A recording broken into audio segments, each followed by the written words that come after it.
Hola, es un gusto saludarles nuevamente. Este es mi video resumen del capítulo número 4, titulado Nacimiento y desarrollo de la prensa periódica nacional en América Latina.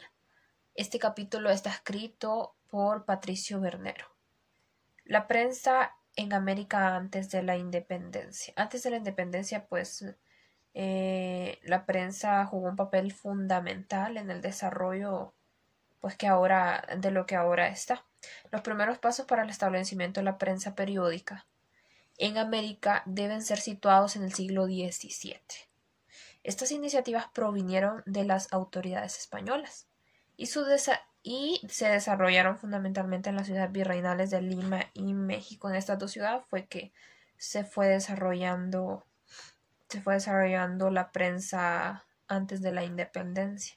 La ampliación de la libertad de prensa. En parte y según de qué país americano se tratara, el tema de la libertad de prensa fue adquiriendo un papel cada vez más importante y su progresiva ampliación se fue desarrollando en directa vinculación con los sucesos que acontecían en España. Como ya lo habíamos comentado, como ya lo había comentado en un video antes, no sé si fue en qué capítulo, pero la prensa tuvo esa libertad de hablar, pero en esta ocasión, al igual fue desarrollándose en España más que todo por los acontecimientos que pasaban en ese entonces. Eran muchos y eso permitía que la prensa se desenvolviera más en el ámbito periodístico y al momento de escribir sus reportajes. Entonces eso fue lo que pasó, así se fue ampliando la prensa pues en España. Nuevos impulsos para la prensa. Fue en este contexto cuando las juntas de gobierno americanas y los grupos que la apoyaban dieron un fuerte impulso a la instalación de imprentas en sus respectivos países. Hasta ese momento, las imprentas eran muy escasas en América, con la excepción de Lima, donde se instaló la primera en 1594 y en México, donde habían 5. Habían 5 en la Ciudad de México y una en Guadalajara, Veracruz y Puebla, respectivamente. En cambio, en Caracas se instaló la primera en 1808. En Buenos Aires y Bogotá había 1 o 2, y en Santiago de Chile se dispuso de la primera en 1812.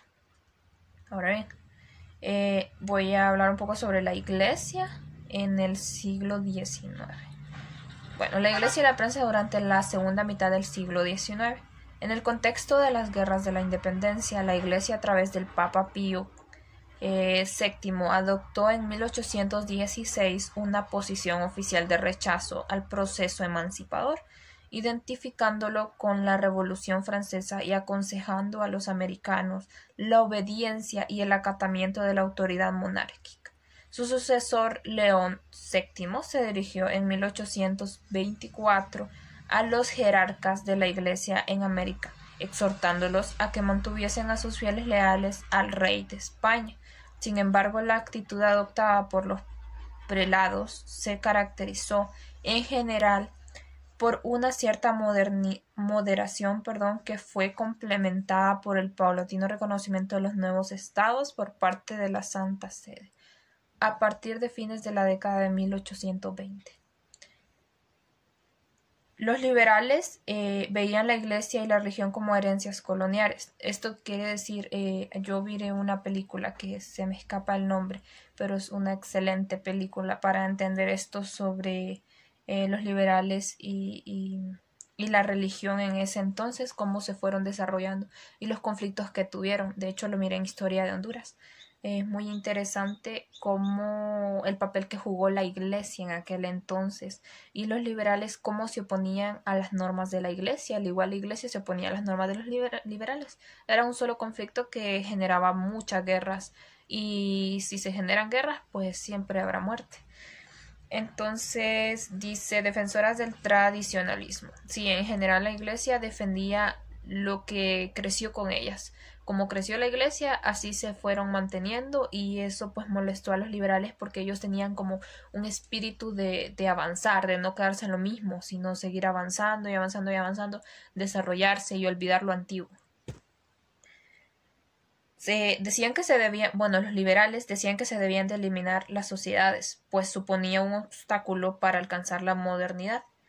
En esto se refiere a las sociedades que pues cultivaban estas viejas tradiciones religiosas o quizá culturales. En el fondo lo que el liberalismo buscaba era disminuir o eliminar, si era posible, la presencia de la Iglesia en el espacio público y reducirla al espacio privado. Por su parte, la Iglesia y la mayoría de los representantes del mundo conservador, sostenían en cambio que las sociedades americanas, al ser su población mayoritariamente católica, debían de mantener precisamente su sello católico a través de una institucionalidad que respetara ese carácter. En ese contexto, los conservadores americanos fueron colocando a la Iglesia en un lugar importante en sus programas políticos a partir de los mediados del siglo XIX, como una manera de enfrentar el proceso de secularización que buscaban desarrollar los liberales.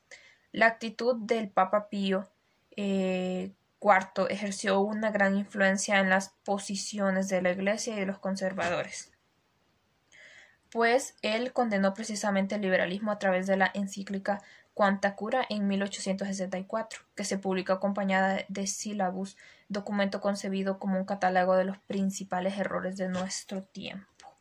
Y bueno, creo ya me extendí un poquito. Esto básicamente fue lo que me llamó la atención de este capítulo, pues se habla de más de la historia de los conservadores en América, y los liberales, todo pues la problemática que tuvieron, todas las ideas que eran en contra y a favor de unos, y pues eso básicamente. Espero les haya llamado la atención. A mí sí. Y fue un gusto al igual compartirles mi resumen, y nos veremos a la próxima.